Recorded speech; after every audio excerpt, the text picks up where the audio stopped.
gumawa ng art. Ayun. Video yan. Hello po. Saan tayo papunta? Langkaan. Ano gagawin natin, babe? Magtuturo ng kaputihang asal. Ano pang gagawin sa mga bata? Storytelling. Papakain. Bibigyan ng premyo, papalaro. We will teach them how to Tapos, syempre, tuturuan din natin sila kung paano maging artistic, di ba? Ano pa ba?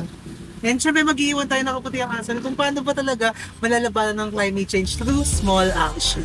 Every small action we take, whether it's reducing waste, planting trees, or conserving energy, creates ripples of change that together can transform our home. Act for the planet. Act for the future. Because saving the earth starts with you.